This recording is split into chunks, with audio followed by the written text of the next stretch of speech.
அனைவருக்கும் வணக்கம். தொடர்ந்து ஆதரவளித்து வர அனைத்து அன்புள்ளங்களுக்கும் மிக்க நன்றி.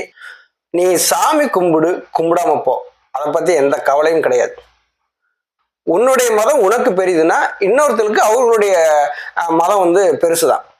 ஒருத்தருடைய மத நம்பிக்கையை உடைச்சிட்டு அதுல அரசியல் சுகம் காண நினைக்கிறவன் அரசியல் முட்டாள் அப்படின்னு தான் நம்ம சொல்லலாம். அந்த வகையில ராமநாதபுரம் பாராளுமன்ற தொகுதியினுடைய எம்பி நவாஸ்கனியை பத்தி தான் இன்னைக்கு நம்ம பேச போறோம். நவாஸ்கனி ராமநாதபுரம் பாராளுமன்ற தொகுதியில வேட்பாளர் என்றாரு, வெற்றி பெற்றார். ஆனா அவர் செய்தது சும்மா ஒன்றும் செய்யல. நானும் ஒரு ராமநாதபுரம் மாவட்டத்துக்காரன் தான், எனக்கு தெரியும் அங்க என்ன நடந்தது அப்படின்னா, ஓட்டுக்கு 500,000 காசு கொடுத்து தான் அவர் வெற்றியவே தேடினார். அதற்கு முன்னாடி எம்பியா இருந்தாரு, மக்களுக்கு ஏதாவது செஞ்சிருக்கிறான்னு பாத்தீங்கன்னா எங்க ஊருக்கு ஒரு துரும்ப கூட கிள்ளி போடல. அப்படிப்பட்ட ஒரு மனிதருக்கு காசு கொடுத்தவன ஓட்டு போட்டாங்க. ஆமா, காசுக்கு விசுவாசம் இருப்பாங்க நம்ம ஆளுக்க. ஆனா அதே நவாஸ்கனி எம்பி என்ன பண்ணிருக்காரு தெரியுமா? ஒரு மதத்தினுடைய நம்பிக்கையை உடைச்சிருக்கிறாரு.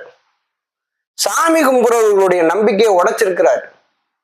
அறுபடை வீடுகள்ல ஒன்றாக இருக்கக்கூடியதுதான் திருப்பரங்குன்றம். அந்த இடத்துல நான் மாமிசக்கறி திம்பேன், எனக்கு மேல இருக்கிற சிக்கந்தர் மலையும் அங்க இருக்க தர்கா பள்ளிவாசல் எல்லாம் வக்போர்டுக்கு சொந்தம் அப்படின்னு சொல்றாரு. ஒரு அறுபடை வீடுகள்ல ஒன்றாக இருக்கக்கூடிய அந்த முருகன் தமிழ் கடவுளுக்கு இங்க இருக்கிற மக்கள் எவ்வளவு பக்தியா போவாங்க தெரியுமா? அப்படிப்பட்ட தமிழ் கடவுள் முருகனை பயபக்தியோட வணங்கி அவங்க நேர்த்தி கடன்லாம் செலுத்துவாங்க, காவடி எடுப்பாங்க, அழகு குத்துவாங்க. அவங்களுடைய நம்பிக்கை அவ்வளவு மிக பெரியது. அது நமக்கே பார்க்கறதுக்கு ஆச்சரியமா இருக்கும். அந்த நம்பிக்கையை உடைக்கிற அளவுக்கு தான் இன்னைக்கு நவாஸ்கனி செயல்பட்டு இருக்காரு. நீங்க இஸ்லாமியரா இருங்க, நான் வேணான்னு சொல்லல. நீங்க இந்துக்களா இருங்க, வேணான்னு சொல்லல. உங்களுடைய அரசியல் சண்டைக்கு திருப்பரங்குன்றத்தை ஏன் பயன்படுத்துறீங்க அப்படிங்கறதான் கேள்வி. நவாஸ்கனி செய்த இந்த அநாகரிகமான செயலை தமிழ்நாட்டுடைய முதலமைச்சரா இருக்காரு மு.க. ஸ்டாலின் அவர்கள் கண்டிக்கவே மாட்டீங்க. சம்பந்தப்பட்ட அறநிலையத்துறை அமைச்சர் சேகர் உளறிட்டு போறாரு. ஒருவர் சாமி கும்புறவங்களுடைய நம்பிக்கையை உடைக்கிறதா உங்களுடைய கொள்கையா? திமுக பிஜேபி நேரடியா எதிர்க்க முடியாதனால நவாஸ்கனி மூலம் இந்த பிரச்சனையை உண்டு பண்றாங்கிற ஒரு சந்தேகம் மக்களுக்கு எழுந்துருச்சு. பிஜேபி என்ன நினைக்கிறாங்க, நான் தான் இந்துக்களுக்கு அப்படின்னு ஒரு கையில பிடிக்கிறாங்க. பிஜேபிங்கிறது ஒரு கட்சி, அவ்வளவுதான். இப்ப நவாஸ்கனி என்ன பண்றாரு அப்படின்னா, இஸ்லாமியர்களுக்கு நான் தான் தலைமை அப்படிங்கிற மாதிரி வர்றாரு. ராமநாதபுரம் பாராளுமன்ற தொகுதியில எம்பியா இருக்கிறவரு அவர் பதவி பிரமாணம் செய்யும் போது நான் இஸ்லாமியர்களுக்கு மட்டும்தான் நான் சொந்தக்காரனா சொல்லி பதவி பிரமாணம் எடுத்துப்பாரு. அனைவருக்கும் சமம் அப்படிங்கிற மாதிரி தானே, சகோதர சமத்துவம், அவ்வளவுதான். இப்ப ராமநாதபுரத்துல பாத்தீங்கன்னா பலதரப்பட்ட ஜாதிகள் இருக்கு, எல்லா மதங்களும் அங்க இருக்குது. அவளை ஒத்துமையோடு வாழ்ந்துட்டு வராங்க இன்னும் வரைக்கும். இஸ்லாமியர்களுக்கும் அங்கே இருக்கிறவங்களுக்கும் கொடுக்கல் வாங்க நடக்குது. அங்க விவசாயம் பண்ணிக்கிறாங்க, மாம மச்சான் உறவோடு தான் எல்லாருமே இருக்கிறாங்க. ஆனா அப்படிப்பட்ட ராமநாதபுரம் மாவட்டத்திலிருந்து தேர்ந்தெடுக்கப்பட்ட ஒரு எம்பி இந்த மாதிரியான ஒரு ஈனச் செயலை செய்வார் அப்படிங்கிறது எதிர்பார்க்க கூட இல்லை. ஓட்டு போடாத மக்களுக்கும் நவாஸ்கனி எம்பி தான். அவர் இஸ்லாமியர்களுக்கு மட்டும் அவர் எம்பி கிடையாது. அப்ப என்னத்தை நினைச்சு இப்ப நவாஸ்கனி இதை செய்யறாரு அப்படின்னா, நம்ம ஒரு பிரச்சனையில மாட்டிக்கிட்டோம்னா நமக்கு பின்னாடி எல்லா இஸ்லாமியரும் ஒண்ணு கூடுவாங்க அப்படின்ட்டு. ஆனா அங்க இருக்கக்கூடிய இஸ்லாமியர் என்ன நினைக்கிறாங்க அப்படின்னா, உன்னுடைய அரசியல் சண்டைக்கு நான் ஏப்பா பலிகடாகணும், நாங்க இன்னும் வரைக்கும் ஒத்துமையா தான் வாழ்ந்துட்டு இருக்கோம்னு சொல்லிட்டு அங்க இருக்கிற முஸ்லிம்கள் நினைக்கிறாங்க. நவாஸ்கனிக்கு ஓட்டு போட்டவங்க யாரா இருப்பாங்க? திமுக, மதிமுக, காங்கிரஸ், விடுதலை சித்தைகள், இப்ப எல்லாருலயும் சாமி கும்பிடுறவங்க இருப்பாங்கல்ல, ஒரு நம்பிக்கையோட இருப்பாங்கல்ல. அப்ப அவங்க எல்லாம் ஓட்டு போட்டு தானே நவாஸ்கனி எம்பியா வந்தாரு. அப்ப அவர்களுடைய ஓட்டு போட்டவர்களுடைய நம்பிக்கையை உடைக்கிறது தானே இது. அப்ப நவாஸ்கனி என்ன பண்ணிருக்கணும்னா, நான் இந்த மாதிரி தவறு செஞ்சுட்டேன்னு சொல்லிட்டு ஒரு மன்னிப்பை கேட்டிருக்கணும், இல்லைன்னா அவர் பதவியை ராஜினாமா பண்ணிருக்கணும். அதையும் அவர் செய்ய தயாரா இல்லை. ஏற்கனவே நான் சொன்னதுதான், பிஜேபி எதிர்க்கிறதுக்கு திமுகனால முடியல, இதுல வந்து நவாஸ்கனி ஒரு இஸ்லாமியரை வச்சு இதை நம்ம வந்து மோத விட்டு நம்ம வேடிக்கை பார்த்துட்டு இருந்தா போதும் அப்படின்னு சொல்லி திமுக நினைக்குதுங்கிற சந்தேகம் ரொம்ப எழுந்துருச்சு.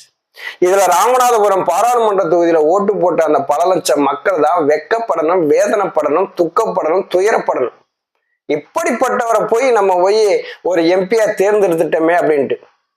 அன்னைக்கு ஒரு மனுஷன் களத்துல நின்றாரு, ஓபிஎஸ்ங்கிற ஒரு மனுஷன் களத்துல நின்றாரு. உடனே வந்து சொல்லிட்டாங்க பிஜேபியோட கூட்டணியில இருக்காரு, அதான் ஓட்டு போட மாட்டான் அப்படின்னு. இன்னைக்கு என்ன ஆச்சு? நவாஸ்கனி போய் திருப்பரங்குன்ற மலையில உட்காந்துக்கிட்டு மாமிசம் சாப்பிட்றதுக்கு சப்போர்ட்டா நின்றாரா? சாப்பிட்டாரா? ஓபிஎஸ் கண்டவன் என்ன பண்ணிட்டாரு? பிஜேபிக்கு இப்போ பிஜேபி வந்துடும், கழுத்தை நெரிச்சிடும், நம்மளை கொன்றும்.